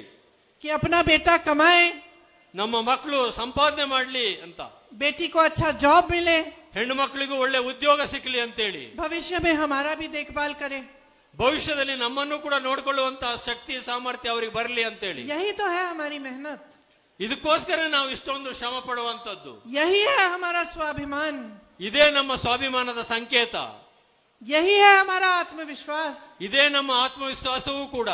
और इसी पर हम गर्व करते हैं ಇದರ ಬಗ್ಗೆನೇ ನಾವೆಲ್ಲ ಕೂಡ ಹೆಮ್ಮೆ ಪಡ್ತೇವೆ. कि हमने अपने बच्चों के लिए एक मजबूत भविष्य बनाया। ನಮ್ಮ ಮಕ್ಕಳಿಗೋಸ್ಕರ ಒಂದು ಸುಂದರವಾದಂತ ಭವಿಷ್ಯವನ್ನ ನಿರ್ಮಾಣ ಮಾಡೋಣ ಅಂತೇಳಿ. तो सरकार का इसमें बहुत बड़ी भूमिका है। सरकार की, ಸರ್ಕಾರದ ಒಂದು ದೊಡ್ಡದಾಗಿರ್ತಕ್ಕಂಥ ಜವಾಬ್ದಾರಿ ಈ ವಿಷಯಗಳ ಮೇಲೆಲ್ಲ ಇದೆ. सरकार का काम है कि उस भविष्य में शामिल हो। ಸರ್ಕಾರದ್ದು ಕೂಡ ಒಂದು ಜವಾಬ್ದಾರಿ, ಕರ್ತವ್ಯ ಇದೆ, ಈ ಭವಿಷ್ಯ ನಿರ್ಮಾಣದಲ್ಲಿ ಅವರು ಕೂಡ ಭಾಗಿಗಳಾಗಬೇಕು ಅಂತೇಳಿ. सरकार का काम है कि आपकी समस्याओं को सुने। ಸರ್ಕಾರದ ಕರ್ತವ್ಯ ಮತ್ತು ಕೆಲಸ ನಿಮ್ಮ ಸಮಸ್ಯೆಗಳನ್ನ ಕೇಳಬೇಕು ಅನ್ನೋದು ಕೂಡ. समझे कि आपकी जरूरतें क्या है, ನಿಮ್ಮ ಏನು ಅವಶ್ಯಕತೆ ಇದೆ ಅನ್ನೋದನ್ನು ಕೂಡ ಅವರು ತಿಳ್ಕೊಳ್ಬೇಕಾಗ್ತದೆ. और दिल से आपके लिए काम करे। ಹೃದಯಪೂರ್ವಕವಾಗಿ ಅವರು ನಿಮ್ಮ ಕೆಲಸವನ್ನ ಮಾಡಬೇಕಾಗ್ತದೆ. आपको मालूम है कि ये जो भाजपा की सरकार है, इसने कितना लूटा है कर्नाटका को? ನಿಮಗೆ ಗೊತ್ತಿದೆಯಾ, ಕರ್ನಾಟಕದಲ್ಲಿ ಬಿಜೆಪಿಯ ಸರ್ಕಾರ ಬಂದ ನಂತರ ಎಷ್ಟು ಹಣವನ್ನ ಲೂಟಿ ಮಾಡಿದ್ದಾರೆ ಅಂತೇಳಿ. जॉब छोड़िए, स्कूल छोड़िए, हॉस्पिटल्स छोड़िए, सड़कें छोड़िए, ಸ್ಕೂಲನ್ನು ಬಿಟ್ಟುಬಿಡಿ, ಆಸ್ಪತ್ರೆಯನ್ನು ಬಿಟ್ಟುಬಿಡಿ, ರಸ್ತೆಯನ್ನು ಬಿಟ್ಟುಬಿಡಿ, ಇವೆಲ್ಲವನ್ನು ಬಿಟ್ಟುಬಿಡಿ. ಆದರೂ 1.5 लाख करोड़ रुपए लूटे हैं कर्नाटका से। 1.5 ಲಕ್ಷ ಕೋಟಿ ರೂಪಾಯಿಯನ್ನ ಸಾರ್ವಜನಿಕ ಹಣವನ್ನ ಕರ್ನಾಟಕದ ಈ ಬಿಜೆಪಿ ಸರ್ಕಾರ ಲೂಟಿ ಮಾಡಿದೆ ಅನ್ನೋ ಮಾತನ್ನ ಈ ಸಂದರ್ಭದಲ್ಲಿ ನಾನು ಹೇಳಲಿಕ್ಕೆ ಬಯಸ್ತೇನೆ. यहाँ अड़िका के किसानों को दाम नहीं मिल रहे हैं। ಈ ಅಡಿಕೆ ಬೆಳೀತಕ್ಕಂಥ, ನನಗೊಂದು ಅಡಿಕೆ ಹಾರ ಹಾಕಿದಿರಿ, ಈ ಅಡಿಕೆ ಬೆಳೀತಕ್ಕಂಥ ರೈತರಿಗೆ ಯೋಗ್ಯವಾಗಿರ್ತಕ್ಕಂಥ ಬೆಲೆ ಸಿಗ್ತಾ ಇಲ್ಲ, ಕಾಯಿಲೆಗೆ ಔಷಧಿ ಸಿಗ್ತಾ ಇಲ್ಲ. यहाँ आपके कर्ज माफ नहीं होते, ಇಲ್ಲಿ ನಿಮ್ಮ ಸಾಲ ಮನ್ನಾ ಆಗೋದಿಲ್ಲ. यहाँ आप पे जीएसटी लगाई जाती है। ಈ ಎಲ್ಲ ಕೃಷಿ ವಸ್ತುಗಳಿಗೂ ಕೂಡ ಜಿಎಸ್ಟಿ ಮೇಲೆ ಜಿಎಸ್ಟಿ ಹಾಕ್ತಕ್ಕಂಥ ಕೆಲಸ ಸರ್ಕಾರ ಮಾಡ್ತಾ ಇದೆ. आप गैस के सिलेंडर के लिए कितना दे रहे हैं? ಗ್ಯಾಸ್ ಸಿಲಿಂಡರ್ಗಳಿಗೆ ಈಗ ನೀವು ಎಷ್ಟು ಕೊಡ್ತಾ ಇದ್ದೀರಿ ಅನ್ನೋದನ್ನ ನೆನಪಿಸಿಕೊಳ್ಳಿ. तेल के लिए, सब्जियों के लिए, आटे के लिए, चावल के लिए, ಎಣ್ಣೆಗೋಸ್ಕರ, ಕಾಳಿಗೋಸ್ಕರ, ಬೇಳೆಗೋಸ್ಕರ, ಅಗತ್ಯ ವಸ್ತುಗಳಿಗೋಸ್ಕರ ನೀವು ಎಷ್ಟು ಹಣ ವ್ಯಯ ಮಾಡ್ತಾ ಇದ್ದೀರಿ ಅಂತೇಳಿ ತಾವು ದಯವಿಟ್ಟು ಯೋಚನೆ ಮಾಡಬೇಕು. और वहां भाजपा की केंद्र की सरकार से आपके लिए जो पैसे आते हैं वो कम होते चले जा रहे हैं. ಕೇಂದ್ರದಿಂದ ಕಾನೂನುಬದ್ಧವಾಗಿ ರಾಜ್ಯಕ್ಕೆ ಬರಬೇಕಾಗಿರ್ತಕ್ಕಂಥ ಹಣ ಪ್ರತಿ ವರ್ಷ ಕಡಿಮೆ ಆಗ್ತಾ ಇದೆ. 1.5 लाख करोड़ रुपए लूटे हैं. कहां गए ये 1.5 लाख करोड़? 1.5 ಲಕ್ಷ ಕೋಟಿ ರೂಪಾಯಿಯನ್ನ ಲೂಟಿ ಮಾಡಿದ್ದಾರೆ. 5 ಲಕ್ಷ ಕೋಟಿ ಬರಬೇಕಾಗಿರ್ತಕ್ಕಂಥ ಹಣ ನಮಗಿನ್ನೂ ಬಂದಿಲ್ಲ. इनसे 100 एम्स बन सकते थे. ಇದರಿಂದ all India institute of medical science ಅಂತ ನವದೆಹಲಿಯಲ್ಲಿದೆ ಅಂತ 100 ಆಸ್ಪತ್ರೆಗಳನ್ನ ಈ ಹಣದಲ್ಲಿ ಲೂಟಿ ಹೊಡೆದಂತ ಹಣದಲ್ಲಿ ಕಟ್ಟಬಹುದಾಗಿತ್ತು. 2250 किलोमीटर 6 लेन की एक्सप्रेसवे बन सकती थी. 2250 ಕಿಲೋಮೀಟರ್ ಒಂದು ಉತ್ತಮವಾಗಿರ್ತಕ್ಕಂಥ ರಸ್ತೆಯನ್ನು ಮಾಡಬಹುದಾಗಿತ್ತು. 187 ESI हॉस्पिटल बन सकते थे. 187 ESI ಆಸ್ಪತ್ರೆಗಳನ್ನ ಈ ಹಣದಲ್ಲಿ ಕಟ್ಟಬಹುದಾಗಿತ್ತು. अपने बच्चों के लिए 30,000 स्मार्ट क्लासरूम बन सकते थे. ನಮ್ಮ ಮಕ್ಕಳಿಗೋಸ್ಕರ 30,000 ಸ್ಮಾರ್ಟ್ ಸ್ಕೂಲ್ಗಳನ್ನ ಕಟ್ಟುವಂತ ಒಂದು ಅವಕಾಶ ಈ ಹಣವನ್ನು ಬಳಸಿ ಮಾಡಬಹುದು. बेंगलुरु की मेट्रो की तरह 750 किलोमीटर लंबी मेट्रो बन सकती थी. ಬೆಂಗಳೂರಿನಲ್ಲಿ ಏನು ಮೆಟ್ರೋ ರೈಲ್ ನೀವು ನೋಡಿದಿರಿ ಅಂತ 750 ಕಿಲೋಮೀಟರ್ ಮೆಟ್ರೋ ಲೈನ್ ಅನ್ನ ಈ 1.5 ಲಕ್ಷ ಕೋಟಿನಲ್ಲಿ ಮಾಡಬಹುದಾಗಿತ್ತು. और कर्नाटका के गरीबों के लिए 30 लाख अफोर्डेबल हाउसिंग के घर बन सकते थे. ಕರ್ನಾಟಕದಲ್ಲಿ ವಸತಿ ರಹಿತರಾಗಿರ್ತಕ್ಕಂಥ ಬಡವರಿಗೆ 30 ಲಕ್ಷ ಮನೆಗಳನ್ನ ಈ ಹಣದಲ್ಲಿ ಕಟ್ಟಬಹುದಾಗಿತ್ತು. ये है भ्रष्टाचार. ಇದೇ ಭ್ರಷ್ಟಾಚಾರದ ಸ್ವರೂಪ. खुला भ्रष्टाचार. ಸಂಪೂರ್ಣವಾಗಿರ್ತಕ್ಕಂಥ ಸರ್ವಾಂತರ್ಯಾಮಿ ಭ್ರಷ್ಟಾಚಾರ. कि आपके लिए कुछ नहीं, ನಿಮಗೆ ಏನೂ ಇಲ್ಲ, लोन नहीं, सही दाम नहीं, खाने के लिए नहीं, आपके लिए जीएसटी. और चाहे प्रदेश में लूट हो चाहे देश में, प्रधानमंत्री जी अपने दोस्त अडानी के लिए जीएसटी माफ कर रहे हैं, लोन माफ कर रहे हैं. और अडानी जी 1600 करोड़ रुपए बना रहे हैं दिन में, और देश का किसान 27 रुपए बना रहा है. ನೀವು ರೈತರಿಗೆ ಬೆಳೆದಂತ ಬೆಳೆಗೆ ಸರಿಯಾದಂತ ಬೆಲೆ ಸಿಗ್ತಾ ಇಲ್ಲ, ಪರಿಶ್ರಮಕ್ಕೆ ಸಕ್ಕಂತ ಪ್ರತಿಫಲ ಸಿಗ್ತಾ ಇಲ್ಲ. ಪ್ರತಿಯೊಂದರ ಮೇಲೂ ಕೂಡ GST ಆಗ್ತಕ್ಕಂತ ಕೆಲಸವನ್ನ ಕೇಂದ್ರ ಸರ್ಕಾರ ಮಾಡ್ತಾ ಇದೆ. ಆದ್ರೆ ಅದಾನಿ ಅವರ ಕಂಪನಿಗೆ GSTಗಳಿಂದ ವಿನಾಯಿತಿ ಕೊಡ್ತಾ ಇದ್ದಾರೆ. ಅವರ ಸಂಪತ್ತು 16,000 ಕೋಟಿಯಷ್ಟು ಜಾಸ್ತಿ ಆಗ್ತಕ್ಕಂತ ಸ್ಥಿತಿ ನಿರ್ಮಾಣ ಆಗಿದೆ. ಪ್ರತಿ ದಿವಸ ಸಾವಿರಾರು ಕೋಟಿ ರೂಪಾಯಿ ಅವರ ಆದಾಯ ಮತ್ತು ಆಸ್ತಿ ಜಾಸ್ತಿ ಆಗ್ತಕ್ಕಂಥ ನೋಡ್ತಾ ಇದ್ದೇವೆ. ಬಡವರ ಪಾಲಿಗೆ ಏನು ಸಿಗ್ತಾ ಇಲ್ಲ. तो ये कब होता है बहनों और भाइयों? ये तब होता है जब एक ऐसी सरकार आती है जो जनता का आदर नहीं करती. ಇದು ಯಾವ ಸಂದರ್ಭದಲ್ಲಿ ಆಗ್ಲಿಕ್ಕೆ ಸಾಧ್ಯ ಅಂತೇಳಂದ್ರೆ ಯಾವಾಗ ಒಂದು ಸರ್ಕಾರ ಜನಗಳ ಬಗ್ಗೆ ಯಾವುದೇ ಕಾಳಜಿಯನ್ನು ವಹಿಸೋದಿಲ್ವೋ ಅಂತ ಸಂದರ್ಭದಲ್ಲಿ ಮಾತ್ರ ಈ ರೀತಿಯ ಒಂದು ಸ್ಥಿತಿ ನಿರ್ಮಾಣ ಆಗ್ಲಿಕ್ಕೆ ಸಾಧ್ಯ. ऐसी सरकार जिसके बड़े बड़े मंत्री आकर आपको कहते हैं कि ये प्रदेश हमें सौंप दो. ಎಂತ ಒಂದು ಸ್ಥಿತಿ ನಿರ್ಮಾಣ ಆಗಿದೆ ಅಂದ್ರೆ ಕೇಂದ್ರದಲ್ಲಿರ್ತಕ್ಕಂಥ ಮಂತ್ರಿಗಳು, ರಾಜ್ಯದಲ್ಲಿರ್ತಕ್ಕಂಥ ಮಂತ್ರಿಗಳು ಇಂತಿಂತ ಪ್ರದೇಶಗಳನ್ನ ನಮಗೆ ವಹಿಸಿಕೊಟ್ಬಿಡಿ ಅಂತ ಕೇಳುವಂತ ಒಂದು ಸ್ಥಿತಿ ನಿರ್ಮಾಣ ಆಗಿದೆ. जो आपके उम्मीदवारों को आपके सामने खड़े होके कहते हैं इनको छोड़िए, इनको मत पूछिए, अपना प्रदेश हमें दे दीजिए, प्रधानमंत्री जी को सौंप दीजिए. ಇಲ್ಲಿ ಬರ್ತಕ್ಕಂಥ ಬಿಜೆಪಿಯ ರಾಷ್ಟ್ರೀಯ ನಾಯಕರು ಹೇಳ್ತಾರೆ, ಅವ್ರನ್ನ ಯಾರನ್ನ ವಿಧಾನಸಭಾ ಚುನಾವಣೆ ನಿಲ್ಲಿಸಿದ್ದಾರೋ ಅವ್ರನ್ನೇನು ನೋಡಬೇಡಿ, ಅವ್ರ ಬಗ್ಗೆ ಗಮನ ಹರಿಸಬೇಡಿ, ಈ ಪ್ರದೇಶವನ್ನು ಕೊಟ್ಟುಬಿಡಿ, ಮೋದಿ ಅವರನ್ನ ನೋಡಿ ಮೋದಿ ಅವರ ಆಶೀರ್ವಾದಕ್ಕೋಸ್ಕರ ಮತ ನೀಡಿ ಅಂತ ಹೇಳುವಂತ ಒಂದು ಸ್ಥಿತಿಯನ್ನು ಅವರು ಇವತ್ತು ನಿರ್ಮಾಣ ಮಾಡಿದ್ದಾರೆ. ಆ ಮನೋಭೂಮಿಕೆನಲ್ಲಿ ಅವರೆಲ್ಲ ಇದ್ದಾರೆ. क्यों? ಯಾಕೆ ಅಂತ ನಾನು ಕೇಳ್ತೇನೆ. क्या श्री बसवन्ना जी के बेटे और बेटियां, कुवेम्पु जी के बेटी और बेटियां, नारायण गुरु जी के बेटी और बेटियां अपना प्रदेश अपने आप नहीं चला सकते? ನಾನು ಈ ಸಂದರ್ಭದಲ್ಲಿ ಒಂದು ಪ್ರಶ್ನೆಯನ್ನು ಕೇಳಲಿಕ್ಕೆ ಬಯಸ್ತೇನೆ. ಈ ರಾಜ್ಯದ ಹೆಮ್ಮೆಯಾದಂತ ಬಸವಣ್ಣವರು ಇರ್ಬೋದು, ಕುವೆಂಪು ಅವರು ಇರ್ಬೋದು, ನಾರಾಯಣ ಗುರುಗಳು ಇರ್ಬೋದು, ಅಂತವರ ಮಕ್ಕಳಿಗೆ, ಅಂತವರ ವಾರಸುದಾರರಿಗೆ ತಮ್ಮ ಪ್ರದೇಶವನ್ನ ತಾವು ನಿಭಾಯಿಸಿಕೊಳ್ಳುವಂತ ಸಾಮರ್ಥ್ಯ, ಶಕ್ತಿ ಮತ್ತು ಸ್ವಾಭಿಮಾನ ಇಲ್ವೇ ಅಂತೇಳಿ. नंदिनी जैसी कॉर्पोरेशन को किसने बनाया? ನಂದಿನಿ ಅಂತ ಒಂದು ಸಂಸ್ಥೆಯನ್ನ ಕಟ್ಟಿರ್ತಕ್ಕಂಥದ್ದು ಯಾರು? कोऑपरेटिव। ಸಹಕಾರಿ ಕ್ಷೇತ್ರದಲ್ಲಿ ನಂದಿನಿ ಅಂತ ಒಂದು ಸಂಸ್ಥೆಯನ್ನು ಕಟ್ಟಿದ್ ಯಾರು ಅಂತ ತಮಗೆಲ್ಲ ಗೊತ್ತಿದೆ. किसने बनाया? आपने बनाया अपनी मेहनत से। ನೀವೇ ಮಾಡಿರ್ತಕ್ಕಂಥದ್ದು, ನಿಮ್ಮ ಶ್ರಮದಿಂದ ನಂದಿನಿ ಅಂತ ಒಂದು ಸಹಕಾರಿ ಸಂಸ್ಥೆಯನ್ನು ಕಟ್ಟಿದ್ದೀರಿ. अरे इतना दूध इकट्ठा होता था कि स्कूलों में दूध बांटा जाता था। ಇಲ್ಲಿ ಎಷ್ಟು ಹಾಲು ಉತ್ಪತ್ತಿ ಆಗ್ತಾ ಇತ್ತು ಅಂತ ಹೇಳಂದ್ರೆ ಎಲ್ಲಾ ಮುಗಿದ ನಂತರನೂ ಕೂಡ ಶಾಲೆಗಳಿಗೆ ಹಾಲು ಕೊಡ್ಲಿಕ್ಕೆ ನಂದಿನಿ ಹಾಲನ್ನು ಬಳಸ್ತಕ್ಕಂತ ಸ್ಥಿತಿ ಕರ್ನಾಟಕದಲ್ಲಿ ಇತ್ತು. कांग्रेस की सरकारों में क्षीरधारे, क्षीर भाग्य की योजनाएं बनाई गई। ಕರ್ನಾಟಕದ ಕಾಂಗ್ರೆಸ್ ಸರ್ಕಾರದಲ್ಲಿ ಕ್ಷೀರಭಾಗ್ಯ ಕ್ಷೀರಧಾರೆ ಅನ್ನುವಂತ ಕಾರ್ಯಕ್ರಮವನ್ನ ಮಾಡುವಂತ ಒಂದು ಸಂದರ್ಭವೂ ಕೂಡ ಇತ್ತು. अब ये कहते हैं कि दूध कम हो रहा है, ಈಗ ಹೇಳ್ತಾ ಇದ್ದಾರೆ ಹಾಲು ಉತ್ಪಾದನೆ ಕಡಿಮೆ ಆಗ್ತಾ ಇದೆ ಅಂತೇಳಿ. क्योंकि ये चाहते हैं कि बाहर से गुजरात का अमूल यहाँ आए और नंदिनी उसमें मर्ज हो जाए।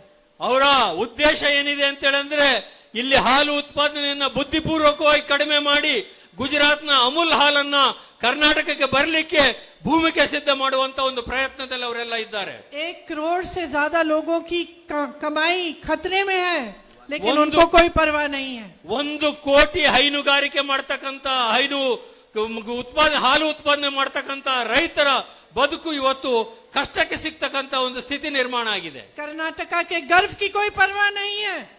ಕರ್ನಾಟಕದ ಸ್ವಾಭಿಮಾನಕ್ಕೆ ಅವರ ಬಗ್ಗೆ ಯಾವುದೇ ಕಾಳಜಿ ಇಲ್ಲ. कर्नाटका के नौजवानों के भविष्य का कोई परवाह नहीं है। ಕರ್ನಾಟಕದ ಯುವಕರ ಭವಿಷ್ಯದ ಬಗ್ಗೆನೂ ಕೂಡ ಅವರಿಗೆ ಯಾವುದೇ ರೀತಿಯ ಕಳಕಳಿ ಕಾಳಜಿ ಇಲ್ಲ. पोस्टों के लिए रेट फिक्स कर दिए हैं। ಎಲ್ಲ ಹುದ್ದೆಗಳಿಗೆ ಇಷ್ಟು ಅಂತೇಳಿ ರೇಟ್ ಫಿಕ್ಸ್ ಮಾಡಿದ್ದಾರೆ. जैसे मैंने कहा, जो भी भर्ती का एग्जाम है उसमें घोटाला। ಯಾವುದೇ ಒಂದು ಪರೀಕ್ಷೆ ಹುದ್ದೆಗಳನ್ನು ತುಂಬಲಿಕ್ಕೆ ನಡೆದ್ರೆ ಅದರಲ್ಲಿ ಮೋಸ ನಡೀತಕ್ಕಂತ ಘೋಟಾಲ ನಡೀತಕ್ಕಂತ ಸ್ಥಿತಿ ಕರ್ನಾಟಕದಲ್ಲಿದೆ. और ऊपर से लूट ही लूट। ಅದರ ಮೇಲೆ ಹಣವನ್ನ ಲೂಟಿ ಮಾಡ್ತಕ್ಕಂತ ಒಂದು ಸ್ಥಿತಿ. तो क्या ऐसी सरकार चाहते हैं हम? ಇಂಥ ಒಂದು ಸರ್ಕಾರ ಮತ್ತೆ ನಮಗೆ ಬೇಕಾ ಅಂತೇಳಿ ನಾನು ಕೇಳಿಕೊಳ್ಬೇಕಾಗಿದೆ. क्या हम चाहते हैं कि जो नेता आए हमें झूठ बोल के चले जाएं और उनसे हम कोई जवाब नहीं पूछे? ಏನು ಈ ಸ್ಥಿತಿನಲ್ಲಿ ಯಾರೋ ಒಬ್ಬರು ನಾಯಕರು ಬಂದ್ರು, ಆಡಳಿತ ಪಕ್ಷದವರು ಭಾಷಣ ಮಾಡಿದ್ರು, ಕೆಲವು ವಿಷಯಗಳನ್ನ ಹೇಳಿದ್ರು, ಸುಳ್ಳುಗಳಿಂದ ಹೇಳಿ ಹೋದ್ರು, ಅವ್ರನ್ನ ಪ್ರಶ್ನೆ ಮಾಡ್ತಕ್ಕಂಥದಕ್ಕೆ ಸಾಧ್ಯವಿಲ್ಲ, ಪ್ರಶ್ನೆ ಮಾಡಬಾರದೆ ಅಂತೇಳಿ ನಾನು ಕೇಳ್ತೇನೆ. क्या हमारा अपने प्रदेश के प्रति, अपने देश के प्रति कोई कर्तव्य नहीं है? ನಮಗೆ ನಮ್ಮ ದೇಶ ಪ್ರದೇಶದ ಬಗ್ಗೆ ಯಾವುದಾದ್ರೂ ಜವಾಬ್ದಾರಿ ಇಲ್ವೇ ಅಂತೇಳಿ ನಾನು ಕೇಳಲಿಕ್ಕೆ ಬಯಸ್ತೇನೆ. है बहनों और भाइयों, आपका एक बहुत बड़ा कर्तव्य है अपने प्रदेश के प्रति, अपने बच्चों के प्रति, अपने खुद के भविष्य के प्रति। ನಾನು ಹೇಳ್ತೇನೆ, ನಮ್ಮ ಭವಿಷ್ಯದ ಬಗ್ಗೆ, ನಮ್ಮ ಪ್ರದೇಶದ ಭವಿಷ್ಯದ ಬಗ್ಗೆ, ನಮ್ಮ ಮಕ್ಕಳದ ಭವಿಷ್ಯದ ಬಗ್ಗೆ ನಮಗೆ ದೊಡ್ಡದಾಗಿರ್ತಕ್ಕಂಥ ಒಂದು ಜವಾಬ್ದಾರಿ ಇದೆ ಅನ್ನೋ ಮಾತನ್ನ ನಾನು ಈ ಸಂದರ್ಭದಲ್ಲಿ ಹೇಳಲಿಕ್ಕೆ ಬಯಸ್ತೇನೆ. आपको याद है जब कांग्रेस की सरकार थी, ನಿಮಗೆ ಗೊತ್ತಿದೆ, ಕಾಂಗ್ರೆಸ್ಸಿನ ಸರ್ಕಾರ ರಾಜ್ಯದಲ್ಲಿ ಇದ್ದಂತಹ ಸಂದರ್ಭದಲ್ಲಿ किसानों का कर्ज माफ हुआ, ರೈತರ ಸಾಲವನ್ನ ಮನ್ನಾ ಮಾಡಲಾಗಿತ್ತು, अन्ना भाग्य योजना बनी, ಅನ್ನಭಾಗ್ಯ ಯೋಜನೆಯನ್ನ ಜಾರಿ ತರಲಾಗಿತ್ತು, क्षीर भाग्य बनी, ಕ್ಷೀರಭಾಗ್ಯ ಜಾರಿಗೆ ಬಂದಿತ್ತು, पशु भाग्य, ಪಶು ಭಾಗ್ಯ ಯೋಜನೆ ಜಾರಿಗೆ ಬಂದಿತ್ತು, कृषि भाग्य, ಕೃಷಿ ಭಾಗ್ಯವನ್ನು ಕೊಟ್ಟಿತ್ತು, आरोग्य भाग्य से आपके स्वास्थ्य सुविधाएं बनी, ಆರೋಗ್ಯ ಭಾಗ್ಯದಿಂದಾಗಿ ತಮ್ಮ ಆರೋಗ್ಯ ಕಾಪಾಡಲಿಕ್ಕೆ ಒಂದು ಅವಕಾಶ ಇತ್ತು, विद्याश्री से आपको शिक्षा में मदद मिली, ವಿದ್ಯಾಶ್ರೀ ಕಾರ್ಯಕ್ರಮದಿಂದಾಗಿ ನಿಮ್ಮ ಮಕ್ಕಳಿಗೆ ಶಿಕ್ಷಣ ಸಿಕ್ಕುವಂತಹ ಸಂದರ್ಭ ಇತ್ತು, इंदिरा कैंटीन बने। ಇಂದಿರಾ ಕ್ಯಾಂಟೀನ್ ಮುಖಾಂತರ ಬಡವರಿಗೆ ಕಡಿಮೆ ಬೆಲೆಯಲ್ಲಿ ಆಹಾರದ ಸಿಗ್ತಾ ಇತ್ತು. आज भी कांग्रेस की जो सरकारें हैं, जो वादा कर रही हैं उसे पूरे करने का काम कर रही हैं। ಈಗಿರ್ತಕ್ಕಂಥ ಸರ್ಕಾರ ಅವೆಲ್ಲವನ್ನು ಕೂಡ ಮುಚ್ಚಿ ಮುಂದೆ ಕಾಂಗ್ರೆಸ್ ಸರ್ಕಾರ ಬಂದಂತ ಸಂದರ್ಭದಲ್ಲಿ ಮತ್ತೆ ಅದನ್ನೆಲ್ಲ ಜಾರಿ ಕೊಡುವಂತ ಮಾತನ್ನ ನಾವು ನಿಮಗೆ ಕೊಡ್ತಾ ಇದ್ದೇವೆ. राजस्थान और छत्तीसगढ़ में किसानों के कर्ज माफ हुए। ರಾಜಸ್ಥಾನ ಮತ್ತು ಛತ್ತೀಸ್ಗಢ ರಾಜ್ಯದಲ್ಲಿ ಕಾಂಗ್ರೆಸ್ ಸರ್ಕಾರ ಇದೆ, ಅಲ್ಲಿ ರೈತರ ಸಾಲವನ್ನ ಮನ್ನಾ ಮಾಡಲಾಗಿದೆ. छत्तीसगढ़ में एमएसपी सबसे ज्यादा है। ಛತ್ತೀಸ್ಗಢದಲ್ಲಿ ಮಿನಿಮಮ್ ಸಪೋರ್ಟ್ ಪ್ರೈಸ್ ಅಂದ್ರೆ ಕಡಿಮೆ ಆದಾಯಕ್ಕೆ ಕೊಡ್ತಕ್ಕಂತ ಬೆಲೆ ಕೊಡ್ತಕ್ಕಂಥದ್ದು ಇಡೀ ರಾಷ್ಟ್ರದಲ್ಲಿ ಅತ್ಯಂತ ಹೆಚ್ಚಿಗೆ ಇದೆ. हिमाचल में पुरानी पेंशन स्कीम लागू करने का वादा किया, अब शुरू हो गया है। ಹಿಮಾಚಲ ಪ್ರದೇಶದಲ್ಲಿ ಮೊನ್ನೆ ಚುನಾವಣೆಗಿಂತ ಮುಂಚೆ ನಾವು ಓಲ್ಡ್ ಪೆನ್ಷನ್ ಸ್ಕೀಮ್ ಅನ್ನ ಜಾರಿ ಮಾಡುವಂತ ಮಾತು ಕೊಟ್ಟಿದ್ದೇವೆ. ಅದನ್ನು ಈಗಾಗಲೇ ಜಾರಿ ಕೊಡ್ತಕ್ಕಂತ ಕೆಲಸವನ್ನು ಮಾಡ್ತಾ ಇದ್ದೇವೆ. और आज इस मंच पे खड़े हुए मैं आपको बताना चाहती हूं कि कांग्रेस पार्टी कर्नाटका के लिए कुछ गारंटी लाई है. ನಾನು ಈ ವೇದಿಕೆ ಮುಖಾಂತರ ತಮ್ಮಲ್ಲಿ ನಿವೇದನೆ ಮಾಡಿಕೊಳ್ಳಿಕ್ಕೆ ಬಯಸ್ತೇನೆ, ಹೇಳಲಿಕ್ಕೆ ಬಯಸ್ತೇನೆ. ಕರ್ನಾಟಕದಲ್ಲಿ ಕಾಂಗ್ರೆಸ್ಸಿನ ಸರ್ಕಾರ ಮುಂದಿನ ತಿಂಗಳು ಬಂದ ನಂತರ ಕೆಲವು ಗ್ಯಾರಂಟಿಗಳನ್ನ ನಾವು ನಿಮಗೆ ಕೊಡ್ತಾ ಇದ್ದೇವೆ. ಅದನ್ನ ನಾವು ನಿಮಗೆ ಹೇಳಲಿಕ್ಕೆ ಬಯಸ್ತೇನೆ. सबसे बड़ी गारंटी लूट बंद और विकास शुरू होगा. ಎಲ್ಲದಕ್ಕಿಂತ ದೊಡ್ಡ ಗ್ಯಾರಂಟಿ ಅಂದ್ರೆ ಲೂಟಿಯನ್ನ ಬಂದ್ ಮಾಡ್ತೇವೆ, ವಿಕಾಸವನ್ನ ಪ್ರಾರಂಭ ಮಾಡ್ತೇವೆ. 100% प्रगति की गारंटी. 100ಕ್ಕೆ 100 ಪ್ರಗತಿಯ ಗ್ಯಾರಂಟಿಯನ್ನು ನಾವು ನಿಮಗೆ ಕೊಡ್ತಾ ಇದ್ದೇವೆ. ये जो 2.5 लाख सरकारी पद खाली पड़े हैं 3.5 सालों से, इनको कांग्रेस भरवाएगी, आपको रोजगार देगी. 3.5 ವರ್ಷಗಳಿಂದ 2.5 ಲಕ್ಷ ಸರ್ಕಾರಿ ಹುದ್ದೆಗಳು ಖಾಲಿ ಬಿದ್ದಿದ್ದಾವೆ. ಅದನ್ನ ಸರ್ಕಾರ ಬಂದ ತಕ್ಷಣ ತುಂಬತಕ್ಕಂತ ಕೆಲಸವನ್ನ ನಾವು ಮಾಡ್ತೇವೆ. गृह ज्योति योजना लाएगी. गृह ज्योति योजना लाएगी जिससे 200 यूनिट आपको बिजली के फ्री मिलेंगे. ಇಲ್ಲಿ ಕರ್ನಾಟಕದ ಪ್ರತಿಯೊಬ್ಬರಿಗೂ ಕೂಡ ಗೃಹ ಜ್ಯೋತಿ ಯೋಜನೆಯನ್ನ ಜಾರಿಗೆ ತಂದು ಪ್ರತಿ ಮನೆಗೆ 200 ಯೂನಿಟ್ ಕರೆಂಟ್ ಅನ್ನ ಪುಕ್ಕಟಾಗಿ ಕೊಡ್ತಕ್ಕಂತ ಕೆಲಸವನ್ನ ಸರ್ಕಾರ ಬಂದ ತಕ್ಷಣ ಜಾರಿ ಮಾಡ್ತೇವೆ. अन्ना भाग्य में आपको 10 किलो चावल मुफ्त मिलेगी.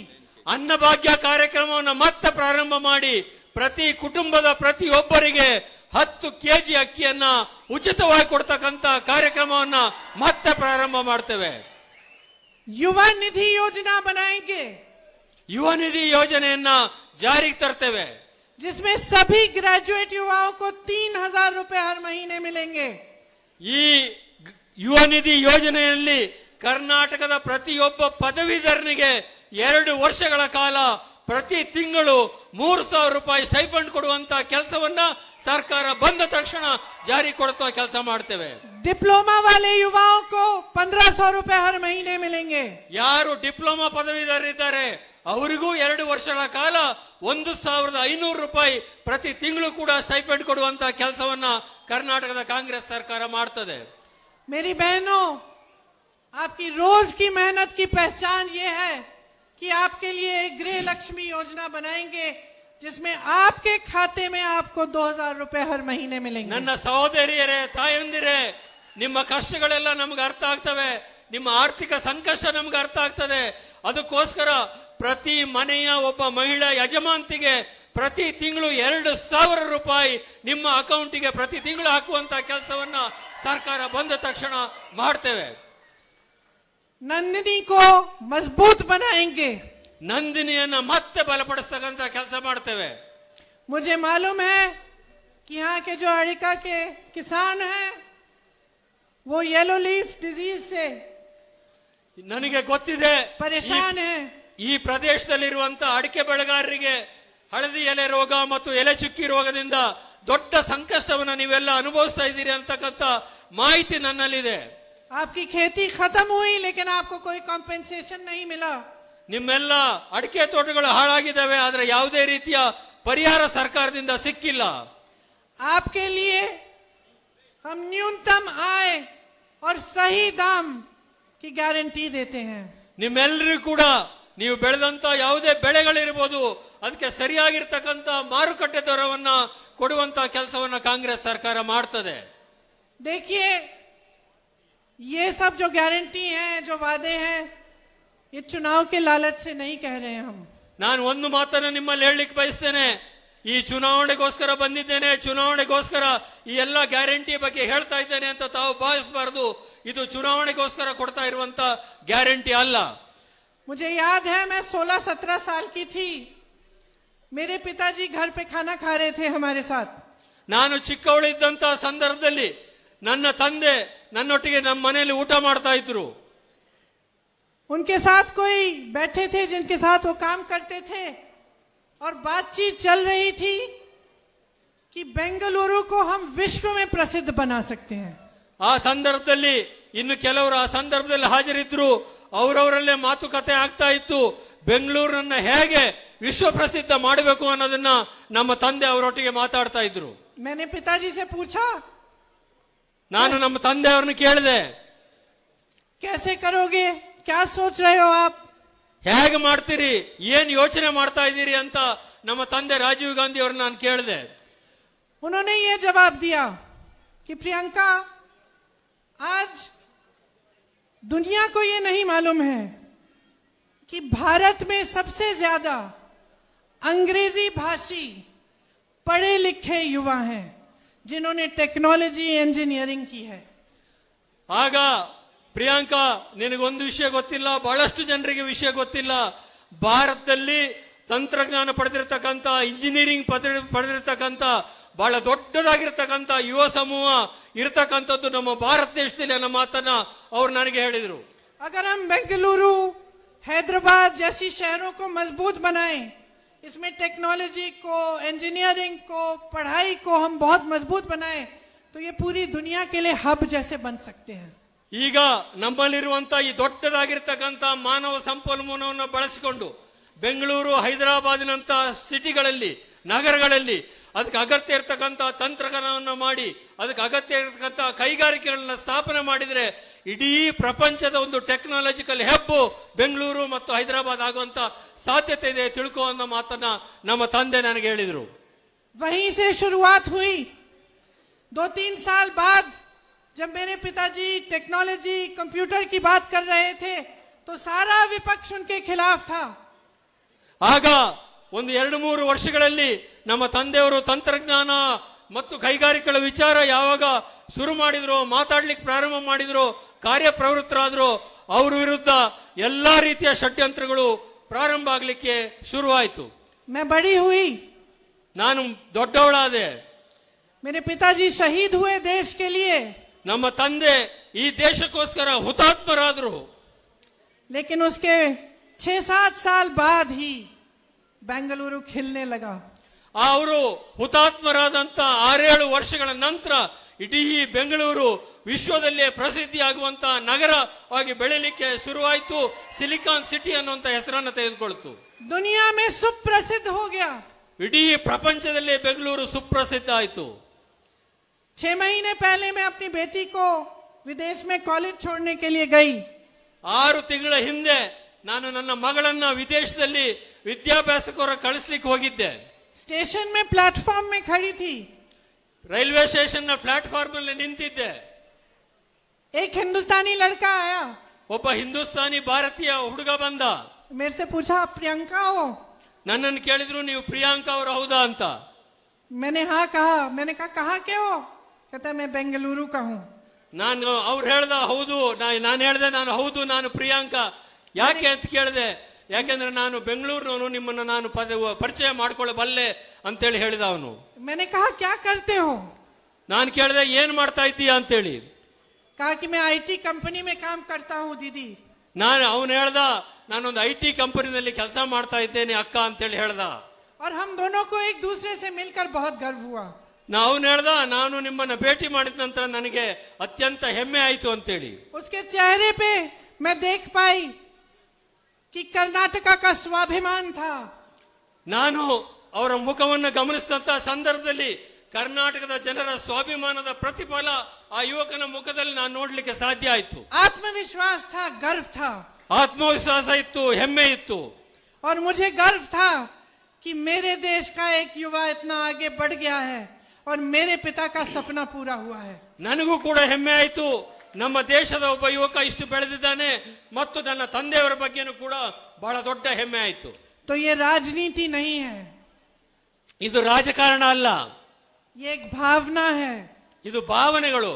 जो कर्नाटका के गर्व को, आपके स्वाभिमान को, आपकी परंपरा, सभ्यता, संस्कृति को पहचानती है. ಇದು ಕರ್ನಾಟಕದ ಸ್ವಾಭಿಮಾನವನ್ನ, ಕರ್ನಾಟಕದ ಹೆಮ್ಮೆಯನ್ನ, ಕರ್ನಾಟಕದ ಗೌರವವನ್ನ ಪರಿಚಯ ಮಾಡಿಕೊಳ್ತಕ್ಕಂತ ಒಂದು ಸಂದರ್ಭ. और ये सिर्फ मुझ में नहीं है, ये कांग्रेस के हर एक नेता में है. ಇದು ನನ್ನಲ್ಲಿ ಮಾತ್ರ ಇಲ್ಲ, ಪ್ರತಿಯೊಬ್ಬ ಕಾಂಗ್ರೆಸ್ಸಿನ ನಾಯಕರಲ್ಲೂ ಕೂಡ ಈ ರೀತಿಯ ಭಾವನೆ ಇದೆ. ये आपके लिए समर्पित हैं. ಇವರೆಲ್ಲರೂ ಕೂಡ ತಮ್ಮನ್ನ ತಾವು ತಮಗೋಸ್ಕರ ಸಮರ್ಪಿಸಿಕೊಂಡಿದ್ದಾರೆ. हम सबको दुख होता है कि आज आपकी परिस्थिति क्या है. ಪ್ರತಿಯೊಬ್ಬರಿಗೂ ಕೂಡ ಗೊತ್ತಿದೆ ಇವತ್ತು ನಿಮ್ಮ ಪರಿಸ್ಥಿತಿ ಏನಿದೆ ಅಂತೇಳಿ. हम इस परिस्थिति को सुधारना चाहते हैं. ನಾವು ಈ ಪರಿಸ್ಥಿತಿಯನ್ನು ಸುಧಾರಿಸಲಿಕ್ಕೆ ಬಯಸ್ತೇವೆ. आपको एक ऐसी सरकार देना चाहते हैं जिससे आपको गर्व हो. ನಾವು ಇಂಥ ಒಂದು ಸರ್ಕಾರವನ್ನು ನಿಮಗೆ ಕೊಡ್ಲಿಕ್ಕೆ ಬಯಸ್ತೇವೆ, ಅದರಿಂದ ನಿಮಗೆ ಸಂಪೂರ್ಣವಾಗಿರ್ತಕ್ಕಂಥ ಹೆಮ್ಮೆ ಆಗಬೇಕು. जो आपसे अपना लूटे नहीं, ನಿಮ್ಮಿಂದ ಲೂಟಿ ಮಾಡ್ತಕ್ಕಂಥದ್ದಲ್ಲ, जो आपका है वो आपको दे. ನಿಮ್ಮ ಹಣವನ್ನ ನಿಮಗೆ ವಾಪಸ್ ಕೊಡ್ತಕ್ಕಂಥ ಒಂದು ಸರ್ಕಾರವನ್ನ ಕರ್ನಾಟಕದಲ್ಲಿ ತರುವಂತ ಉದ್ದೇಶ ನಮ್ದು. जो आपका अधिकार है उसे पूरा करे. ನಿಮ್ಮ ಏನು ಅಧಿಕಾರ ಇದೆ ಅದನ್ನ ಸಂಪೂರ್ಣವಾಗಿ ನಿಮಗೆ ಕೊಡುವಂತ ಸರ್ಕಾರ. महंगाई कम करे, ಬೆಲೆ ಏರಿಕೆಯನ್ನು ಕಡಿಮೆಗೊಳಿಸುವಂತ, नौजवानों को रोजगार दे, ಯುವಕರಿಗೆ ಉದ್ಯೋಗ ಕೊಡುವಂತ, इंफ्रास्ट्रक्चर को बनाए, ಮೂಲಭೂತ ಸೌಕರ್ಯಗಳನ್ನ ಮಾಡುವಂತ, कर्नाटका को आगे बढ़ाए ಕರ್ನಾಟಕವನ್ನ ಮುನ್ನಡೆಸುವಂತ, और इस देश का गर्व बनाए. ಈ ದೇಶದ ಹೆಮ್ಮೆಯಾಗುವಂತ ರೀತಿಯಲ್ಲಿ ಸರ್ಕಾರ ರಚನೆ ಮಾಡುವಂತ ಮತ್ತು ಕೆಲಸ ಮಾಡುವಂತ. तो मुझे आशा है, पूरी आशा है कि आप कांग्रेस को इस चुनाव में जिताएंगे. ನನಗೆ ಸಂಪೂರ್ಣವಾಗಿರ್ತಕ್ಕಂಥ ವಿಶ್ವಾಸ ಇದೆ, ಈ ಚುನಾವಣೆಯಲ್ಲಿ ಕಾಂಗ್ರೆಸ್ ತಾವು ಗೆಲ್ಲಿಸ್ತೀರಿ ಅಂತೇಳಿ. क्योंकि आज हमारा देश, आपका प्रदेश एक ऐसे मोड़ पे है कि अगर हम ये नहीं समझेंगे कि हमें एक सच्ची राजनीति चाहिए, जो हमें भाई भाई से न लड़ाए, जो हम सबके लिए काम करे, हम सबको आगे बढ़ाए, तो बहुत नुकसान हो सकता है देश का, प्रदेश का. ಈಗ ಈ ದೇಶ ಮತ್ತು ಈ ರಾಜ್ಯ ಇಂಥ ಒಂದು ರಾಜಕಾರಣದ ತಿರುವಿನಲ್ಲಿದೆ. ಈ ರಾಜ್ಯದಲ್ಲಿ ಮತ್ತು ಈ ದೇಶದಲ್ಲಿ ಒಬ್ಬರ ಮೇಲೆ ದ್ವೇಷ, ಅಸೂಯೆ ಇರತಕ್ಕಂಥ ವಾತಾವರಣ ಹೋಗಿ ಎಲ್ಲರ ಪರಿಶ್ರಮಕ್ಕೆ ಬೆಲೆ ಕೊಡ್ತಕ್ಕಂಥ, ಅವರ ಶಕ್ತಿಯನ್ನು ಬಳಸ್ಕೊಳ್ತಕ್ಕಂಥ, ಈ ದೇಶವನ್ನು ಮುನ್ನಡೆಸ್ತಕ್ಕಂಥ ಒಂದು ಸ್ಥಿತಿ ನಿರ್ಮಾಣ ಆಗದೆ ಹೋದ್ರೆ ಈ ದೇಶಕ್ಕೆ ಬಹಳ ದೊಡ್ಡದಾಗಿರ್ತಕ್ಕಂಥ ನಷ್ಟ ಆಗುವಂತ ಎಲ್ಲ ಸಾಧ್ಯತೆಗಳು ಕೂಡ ಇದ್ದಾವೆ. मुझे आप में बहुत विश्वास है. ನನಗೆ ನಿಮ್ಮ ಮೇಲೆ ಸಂಪೂರ್ಣವಾಗಿರ್ತಕ್ಕಂಥ ವಿಶ್ವಾಸ ಇದೆ. विश्वास इस बात में है कि पब्लिक का अनुभव सबसे बड़ा होता है. ನನಗೆ ವಿಶ್ವಾಸ ಈ ಕಾರಣಕ್ಕಿದೆ, ಸಾರ್ವಜನಿಕರಿಂದ ಬರತಕ್ಕಂಥ ಪ್ರೀತಿ ಬಹಳ ದೊಡ್ಡದು ಅನ್ನೋ ಕಾರಣಕ್ಕೋಸ್ಕರ. आपका विवेक सबसे ज्यादा, सबसे गहरा है. ನಿಮ್ಮ ವಿನಯ ಎಲ್ಲದಕ್ಕಿಂತ ಬಹಳ ದೊಡ್ಡದಾಗಿರ್ತಕ್ಕಂಥದ್ದು. आप सब समझते हो, ನೀವೆಲ್ಲ ತಿಳ್ಕೊಳ್ತೀರಿ, सच को पहचानते हो ಸತ್ಯವನ್ನ ತಿಳ್ಕೊಳ್ತಕ್ಕಂಥ ಶಕ್ತಿ ನಿಮ್ಮಲ್ಲಿದೆ. और उसी को लेकर अपना भविष्य बनाओगे. ಅದನ್ನ ತೆಗೆದುಕೊಂಡೇ ನಮ್ಮ ಭವಿಷ್ಯವನ್ನು ರೂಪಿಸಬೇಕಾಗಿದೆ. बहुत बारिश हुई, आपने इंतजार किया, फिर भी आप खड़े रहे मेरी बातों को सुनने. मेरी बहनें भीग भी गई होंगी. ಈ ನಾನು ಮಾತಾಡ್ತಾ ಇದ್ದೇನೆ, ಸುಮಾರು ಮಳೆ ಆಯ್ತು, ಆದ್ರೂ ಕೂಡ ತಾವೆಲ್ಲ ಕೂಡ ನಿಂತಿದ್ದೀರಿ. ನನ್ನ ಹೆಣ್ಮಕ್ಳು, ನನ್ನ ಸಹೋದರಿಯರು ಕೂಡ ಬಹಳಷ್ಟು ಜನ ನೆನೆದಿರಬೇಕು, ಆದ್ರೂ ಕೂಡ ನೀವೆಲ್ಲ ಕೂಡ ನಮ್ಮ ಮಾತನ್ನು ಕೇಳಿದ್ದೀರಿ. इसके लिए आप सबका बहुत बहुत धन्यवाद, बहुत बहुत आभार.